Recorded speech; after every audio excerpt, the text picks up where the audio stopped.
friends, and thank you as always for visiting the Legend Sports Universe YouTube channel, Legend Sports Universe, where legends play forever.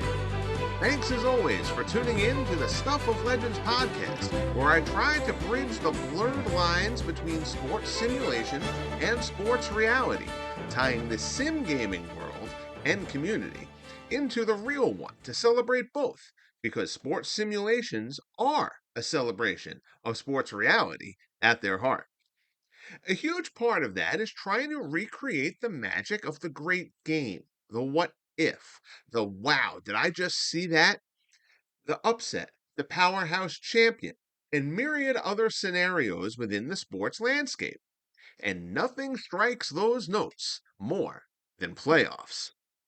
Tonight's Across the Universe segment will revisit the AFC and NFC championship games for Year 2 of the Legend Sports Universe Football League, as well as the first round of the playoffs for Year 2 of the Legend Sports Universe Basketball Association, and an update on a few of the Legend Sports Universe Boxing Federation inaugural championship tournament brackets. Tonight's episode is also going to devote a bit extra time to one particular segment, as Shop Talk returns after a 1-week hiatus, and this week's topic is a fun one: artificial intelligence. I'll cover how I've developed systems not so much for ratings, though I use it in some cases in that regard as well, but mostly the off-field stuff: roster management, trades, drafting, free agency, coach hirings and firings, etc. AI can be daunting. It can be intimidating. It can also be extremely helpful in helping bring a gaming world to life with more depth, more thought, and more fun, if used correctly. So in tonight's Shop Talk, I'll break down a few examples of how I've been using AI to add depth and realism to my projects, and hopefully you'll be able to take some of what I discuss to help you enhance your projects as well. But first, Playoffs? Don't talk about it. Playoffs? You kidding me? Playoffs? yes, Jim, it's time for the playoffs as we head across the universe. We open up in Buffalo, where both the visiting Colts and the host Bills escape defensive wars in the divisional round in virtual lockstep, with Indianapolis winning 16-8 over the Chiefs, while the Bills won 13-8 over the Bengals. Coming in expecting defense, we watch the Bills cruise down the field on their opening drive. Less than 4 minutes in, 1st and 10, Joe Ferguson drops and sees some room. He starts to run, but then he sees Jerry Butler, who would have a big game in this one. Ferguson thinks he's breaking one way. He breaks the other, and Vontae Davis, who led the league with 8 interceptions, picks this one off in the end zone as the Colts avert disaster and the Bills' impressive opening drive goes to waste. Still in the first quarter, Bills would get down to the same spot. Final minute, 1st and goal from the 9, and Ferguson this time places it perfectly. Fred Jackson, out of the backfield, lined in the slot, pulls this one in near the pylon for the score, and the Bills would take a 7-0 lead. Second quarter now, a bit more than 9 minutes left. Bills at the Colts 19 with a 4th and 2, and Coach Sean McDermott elects to go for it, rather than call on Scott Norwood for a 36-yard field goal. Risky decision, but it pays off. Ferguson to Butler along the sideline. They connect to make it 1st and goal. Ferguson finds Jackson again, this time over the middle, for the score, and it's 14-0 Buffalo. And that's how we'd head to the tunnel for the half. The Colts unable to get anything going, less than 100 total yards over the first 30 minutes. Opening drive of the second half, Colts ball. Burt Jones drops back, Ken Dilger wide open, and he just plain drops it. The sure-handed tight end was very strong during the season, but he muffs this one, and the Colts are turned aside again. Buffalo would not be. Ferguson from the 8 hits Butler with a floater wide for the score. Butler went over 100 yards on the day, and the Bills would go up 21-0 and they would roll from there to a 27-0 victory to punch their ticket to Legends Bowl 2. Who they'd face would send us to Philadelphia, with the NFC's number 1 seed, the Philadelphia Eagles, would host the number 3 seed Arizona Cardinals, who recovered after backing in the season's final week to put up an impressive effort in taking down the Saints in New Orleans last week in the divisional round. Midway through the first quarter in a scoreless game, and it's Jalen Hurts, who had a miserable first half a week ago against Atlanta, and then a terrific second half, showing why he's such a weapon. From the 6, scrambles, it closes up on him, he cuts again, sees daylight, and finds the end zone, flying across the goal line, and the Eagles would strike first with a 7-0 lead. To the second we go, a little over 12 minutes remaining. Eagles had punted, pinned Arizona deep, and gotten great field position. And it pays off with a score. 4 yards out, Hurts this time throwing it to his tight end, Pete Retzlaff, who snares it for the score, and the number 1 seed playing like it early in front of the home crowd. 14-0 Eagles. Eagles will pick up a Sam Baker field goal to make it 17-0, but they'd want more before half, and it's Hurts again. Rolling out, sees daylight, a sprint to the pylon, and from 7 yards out, it's Hurts again, second rushing score of the game. And the Eagles, seeing what the Bills did to Indy, making a statement of their own. 24-0 Philly at the head. Cardinals would go nowhere on their opening drive of the second half and would have to punt. Eagles ball 2nd and 10 from their own 20, and it's Hurts over the middle, into the hands of E.J. Jr. for the interception. And the Cardinals, who couldn't get into Philly territory on their own, get a gift to start from the Eagles' 27. They'd settle for a Jay Feely field goal after going nowhere, though, and the Eagles would keep a comfortable position at 24-3. Next drive, Hurts hits Charlie Young, who gets thumped by Jr. and trade deadline pickup, the former Bill Cornelius Bennett, who jars the ball loose. Arizona recovers, and they would take over from the 30. Arizona's defense trying desperately to bring them back into this game. From the 1, it's rookie Otis Anderson diving into the end zone, and suddenly we've got a game. It's 24-10. Midway through the third, Eagles again. Hurts takes off, and he is crushed by Darrell Washington. The ball comes loose, and E.J. Jr. falls on it. An interception, a forced fumble contribution, and a fumble recovery for Jr. Eagles turn it over 3 times in 8 minutes. 3rd and goal from the 4 for the Cardinals. Hart, end zone, touchdown, Ernie Jones, and the Cardinals convert 3 third-quarter turnovers by the Eagles into 17 points, and it's now 24-17 and a house of nerves at the Link in Philly. Midway through the 4th quarter, still 24-17, Eagles on the doorstep, and it's Wilbert Montgomery with a 1-yard bull run for the score, and Philly and its fans get a chance to breathe after an 11-play, 90-yard drive. 6 minutes left, and it's 31-17 Eagles.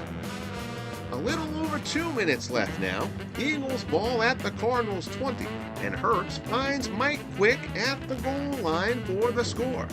Quick, Hurts' favorite target during the season, was held in check much of the game, but he comes through here, and Philly puts the finishing touches on this one, pulling themselves from the fire, 38-17, to set up Legends Bowl 2.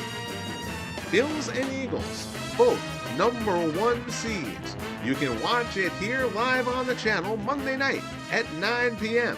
to decide the second LSUFL champion. We haven't reached the championship yet in year 2 of the Legend Sports Universe Basketball Association, but we're on our way as we take a look at our first round bracket, which is almost complete. Tune in after this podcast as we will have Game 7 of the Celtics-Sixers series that we touted in last week's podcast and has lived up to billing.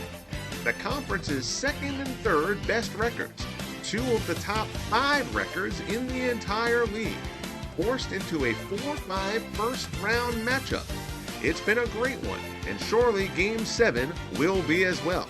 It comes to you right after this from Boston, as Dr. J, Barkley, and the Sixers try to take down Russell, Hoosie, and the defending champs. The winner of that matchup draws the top-seeded Knicks in a loaded top half of the bracket after the Knicks took down Michael Jordan and the Bulls 4-1, building a 3-0 lead before dropping Game 4 and eking out a 1-point win, ending with Dave DeBusschere's block of a Jordan drive in Game 5 at the Garden. And if the Celtics and Sixers having to play each other in the first round already felt unfair, that matchup seems more absurd when you see that the number 2 seed Miami Heat and the number 3 seed Detroit Pistons were both upset in the first round. The injury-plagued Pistons falling to the Hawks in 6, and the Heat embarrassingly getting swept out of the playoffs by the rival Magic, who had Tracy McGrady playing like a man possessed to dominate the series. In the West, the favorites each held serve, with the league's best team, the Los Angeles Lakers, sweeping away Golden State, and the Utah Jazz, the league's leader in point differential, wiping out the Clippers. Hakeem Olajuwon-led Houston Rockets, who fell to the Lakers in the conference finals a year ago, took a step toward a rematch with their demolition of the Portland Trail Blazers. The only tight series in the West saw the league's biggest surprise this season, the Minnesota Timberwolves, engage in an under-the-radar terrific series with the Seattle Supersonics, with Seattle winning in 7 games, ending with a 1-point win in Minnesota to wrap up the series. So that sets up our conference semifinals. In the East, the Knicks against the winner of tonight's Celtics-Sixers Game 7, and the Hawks against the Magic. Out West, it's Lakers, Sonics, and Rockets and Jazz. As we did in the quarterfinals, we'll sim until potential clinchers, and then post the remaining series games from there. The reality is that basketball was the least watched sport on my channel by a significant margin, so I'm posting these as bigs rather than setting them up as premieres or lives, except in rare instances like when it's Celtics-Sixers Game 7. There's just no reason for me to worry about monitoring a live broadcast in most cases for basketball, but I do still want to share postseason, so this lets me do that. The potential clinchers in the conference finals and all LSUBA finals games will either be live or premieres. I want to take a quick look at some Legend Sports Universe Boxing Federation bouts that took place offline to set up championships in a few weight classes. We'll open up at junior middleweight, where the top seed entering the tournament, Sirhan Zirak, was unable to solve Italy's Nino Benvenuti, who entered the tournament as the number 5 seed and scored a majority decision to advance to the junior middleweight title bout, where he will face the number 2 seed, the body snatcher Mike McCallum, who fought off a game challenge from number 3 seed Carmelo Bossi to earn a unanimous decision win. Don't let the unanimous decision fool you though. 2 judges had that fight even through 10 rounds before McCallum won the final pair to close it out. So at junior middleweight, we will have Mike McCallum versus Nino Benvenuti to determine the LSUBF's first junior middleweight champion. After the top seed entering the tournament fell at junior middleweight, the same occurred at super middleweight, where number 1 seed Caleb Plant was dropped in the second round by number 5 seed Frankie Lyles, who went on to earn a split decision victory to advance to the championship bout, where he will face a man who pulled off what is considered by many a major upset. Chong Pao Park, one of the pioneers of the super middleweight division in the 1980s, took a unanimous decision over the number 2 seed Chris Eubank, who never found his rhythm and was dropped twice. Both top 2 seeds are gone, and super middleweight will see Lyles and Park vie to become the class's first champion. We said in prior podcasts and streamed cards that rankings entering the tournaments were heavily impacted by records thus far, competition faced to this point, and the number of bouts, and several number one seeds were certainly poised to be victims in these tournaments. It happened again at light heavyweight, where number 5 seed Elio Bettina stopped the top seed Zolter Dai, one of the busiest fighters in the LSUBF to this point, over 25 bouts, with a ninth round TKO win. Bettina advances to face the number 3 seed and the consensus class of the division, Michael Spinks, who cruised past Philadelphia Jack O'Brien, dropping him twice to advance opposite Bettina in the championship bout. Yup, we'll go 4 for 4 here, as at cruiserweight, the number 1 seed Taufik Belbouli was thoroughly dominated by number 4 seed Evander the Real Deal Holyfield, who won via a wide unanimous decision. He will face the number 3 seed Vasily Zhirov, who scored an 8th round knockout of the number 2 seed Leroy Murphy. The remaining semifinal bouts in other brackets will be broadcast starting this week, which will see the junior lightweights and lightweights in action, with Steve Sullivan, another number 1 seed who could likely fall, facing Diego Chico Corrales, and Acelino Freitas facing Cornelius Boza Edwards at junior lightweight. And then, Henry Armstrong meets Freddie Welsh, and Roberto Duran meets the unbeaten Edwin Rosario in the lightweight semifinals, setting up the possible collision course for Duran versus Armstrong. So, in the intro, I alluded to a longer than usual shop talk tonight, because this topic, I feel, is one that can be misunderstood, intimidating, wrongly utilized, or all of the above. So tonight, I want to peel back the curtain of the shop and discuss how I recently used AI to construct a trade deadline logic for the LSUFL. Not so much to talk about the trades or the LSUFL in particular, but to give an example of what can be done and tools to help achieve it when utilizing AI to enhance your projects. So much of sports simulations are solo endeavors, where a user either controls a single team or oversees an entire league to play out. For those who may want to create the more custom projects or even replay history without it strictly being an as played history, some games that meet most of the gamer's needs come up lacking in terms of the extras in a sports world: trading, free agency, drafting, roster movement, hirings and firings, etc. Most console games have these, with varying degrees of intelligence. Speaking broadly, rather than getting too deep into the weeds and losing the plot here, I've found console games generally are decent to good at drafting, but mediocre or worse when it comes to trade logic. PC or text based games frequently either don't have the logic, like has traditionally been the case with action PC games, or the logic can easily be manipulated, as long was the case with Out of the Park Baseball, which I'm admittedly a few editions removed from at this point, so this may have been improved since then. Before going any further, let's be abundantly clear here. Coding in game intelligence is the hardest part of game coding, in my opinion. There are too many variables, too many machinations to nail every component of it. Plus, let's be real, the gaming community, and this extends far beyond sports games, loves to complain. So the same people who try desperately to find ways to abuse a game's logic then complain about the ability to do so.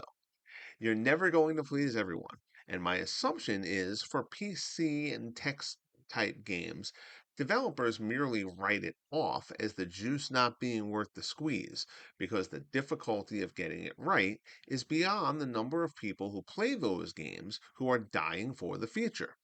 While for the console games, it goes on the back burner in the testing department because they resign themselves that people will always work harder to find exploitations and problems than the companies want to invest in testing the feature properly, which is an explanation to be clear, not an excuse. I oversee everything in the Legend Sports universe. I develop the project, create the player pools, rate the players with my systems, make their faces, and set their equipment as authentically as possible. Then watch, broadcast, and share how it all plays out. The setup is my control. I actually don't want to control much in terms of what happens beyond that point. But I also don't want poor logic ruining my work. My first venture into utilizing AI came about with the Legend Sports Universe Football League and Madden.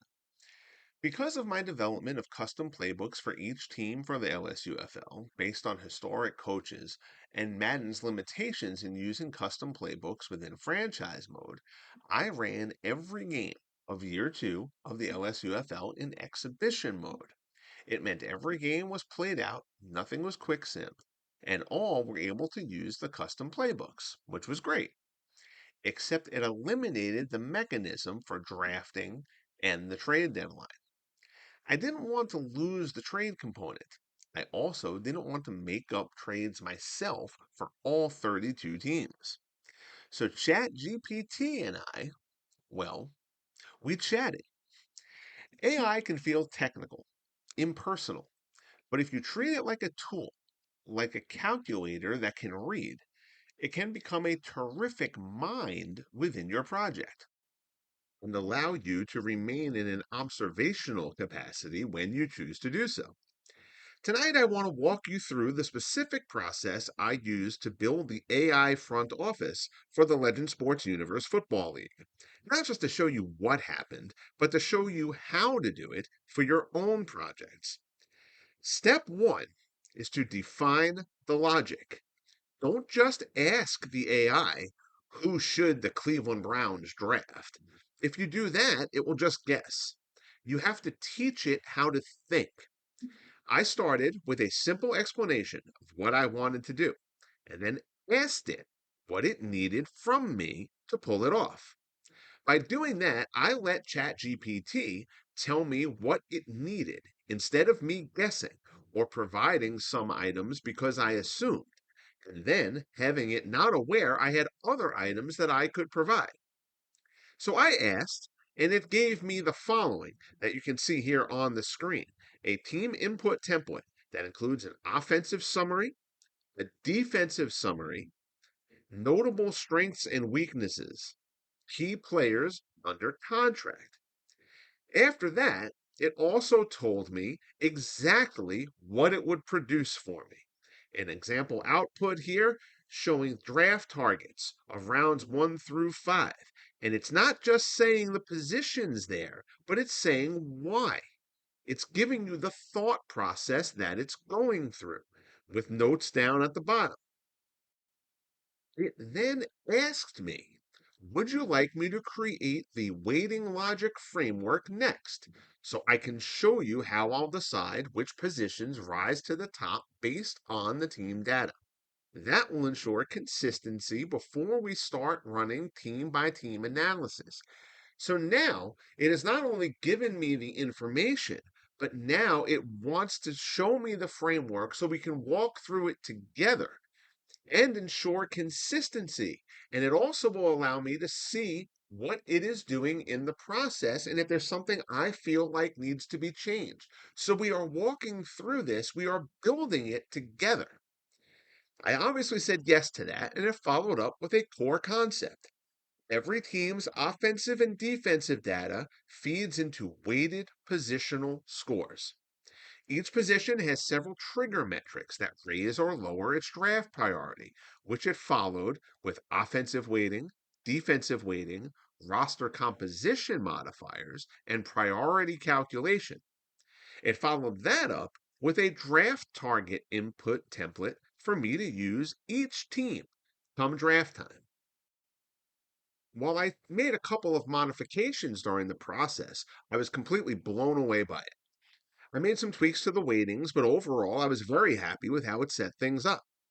But because it tells me not just what it's doing, but how it's doing it, I now know the methodology and can direct it to adjust the methodology if I see something that's off. This is particularly useful when using AI to formulate player ratings in any context, but that's another story for another time. But by establishing a rubric, you stop it from hallucinating and you force it to evaluate teams based on your guidelines, which can be as stringent or as broad as you like, depending how much freedom you want to allow the AI to have within this system and how much effort you want to put into it. If I told the AI, if a team's sacks allowed is high, add a +3 priority to offensive tackles. If a team's run defense is poor, add a +3 priority to defensive linemen. If a team already has a star quarterback, add a -3 priority to quarterbacks. It will do that, but I'm also allowing it the freedom in this example to determine, well, what is a high sacks allowed total? What exactly constitutes a quote unquote poor run defense, etc. If I wanted to define those things to be a specific number, I could. But this particular example gives the AI room to breathe independently a bit. Step 2, provide the context. Stats can lie. If you just feed the AI raw numbers and say go, it will make many of the same mistakes that a standard game CPU makes. In building this framework, that is best described through the Jim Brown paradox. In the LSUFL, the Cleveland Browns this season had the number one offense at the midway point of the season. But Jim Brown had gotten off to a slow start and ranked 18th in rushing yards at the trade deadline. He's the reigning most valuable player. A video game CPU sees 18th and thinks, we need a new running back. I fixed this by feeding the AI individual player rankings alongside the team stats. The AI looked at the context. It saw the quarterback Bill Nelson was having a career season. So saw that the secondary running back Greg Pruitt was getting a decent amount of carries. It also saw that Nelson was doing all of that while getting sacked a lot, and the team was 5-2. So the AI concluded Jim Brown isn't a problem. He's Jim Brown. He'll be fine. But the interior offensive line may be a problem. It didn't tell the Browns to get a running back. It told them to get a guard, someone who could better protect Nelson and ensure that he stayed playing at his high level and could also potentially help Brown get back to his accustomed level. The lesson here is a simple one. The more context you give the AI, the smarter its decisions will become. Step 3, define the inventory. In games that have management AI, the tendency is to hoard talent. We're actually seeing this a bit within the Legend Sports Universe Baseball League, where teams have a surplus at a position and a clear need that they need to fix, but they don't move the high guys at the surplus positions with enough regularity. I haven't yet brought this same concept to the LSUBL, but I will. But sticking to this specific football illustration for now, you might have a star quarterback sitting on the bench for 3 years. That's not really an ideal situation.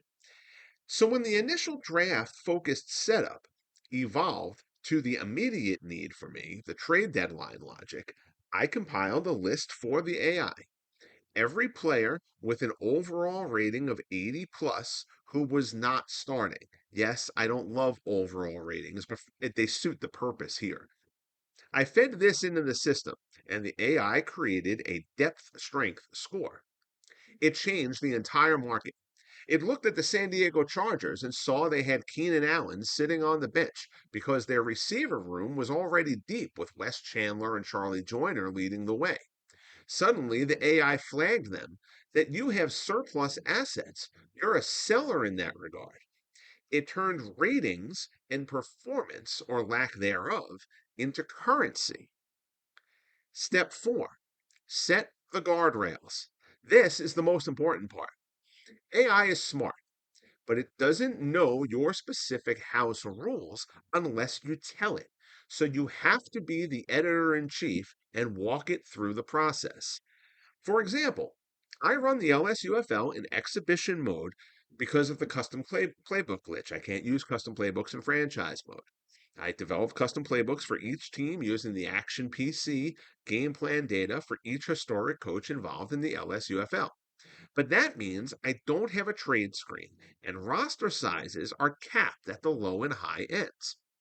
When the AI first started proposing trades, virtually every trade was a player for a pick, which honestly is how many NFL trades work, particularly in season.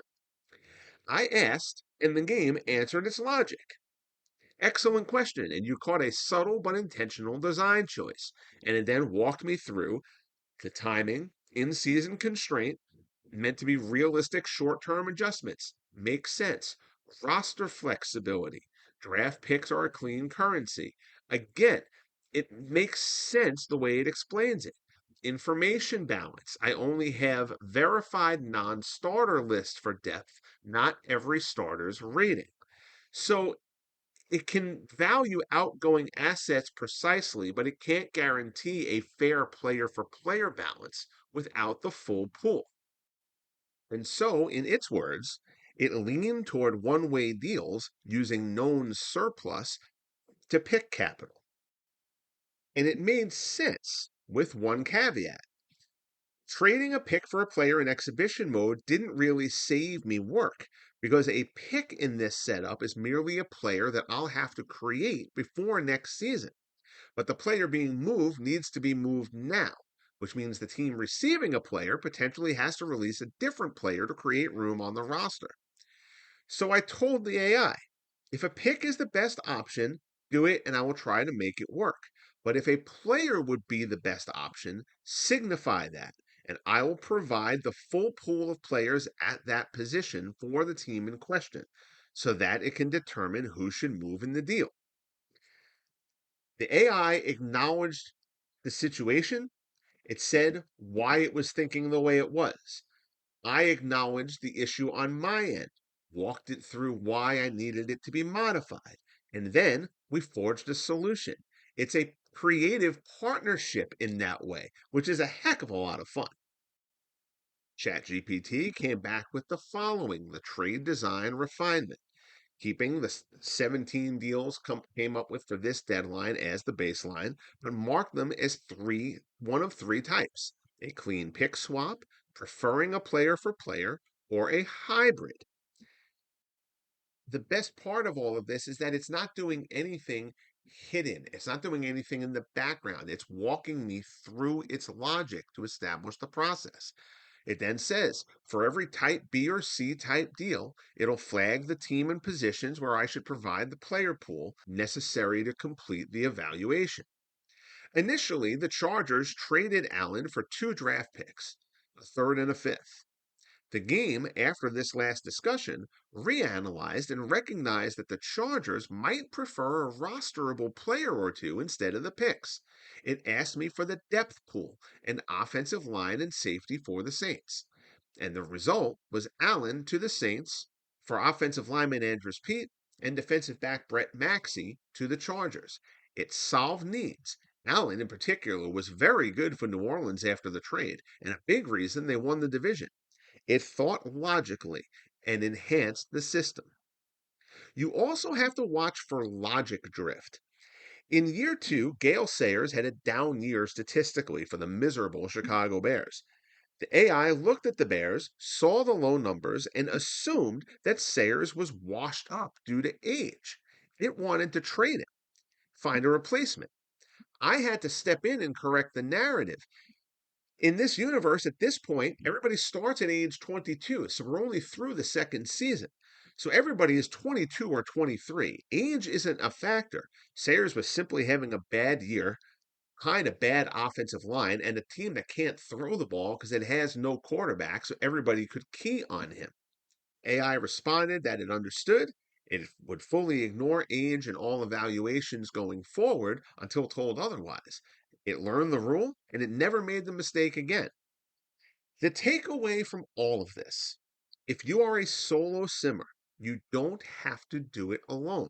You can build an AI front office that can improve upon the AI in the game you're already using, or inject a new way of utilizing a game you love that doesn't have front office management of any kind. Again, this, for me in particular, brings to mind Action PC. But Dave Cook Sports does great stuff with Action PC. I like his games tremendously. They just don't really suit how I conduct things here. But you can use something like this to make, you'd have to do moves manually, but to make something like Action PC work in a way that it's not intended to work. It takes a little bit of setup, obviously.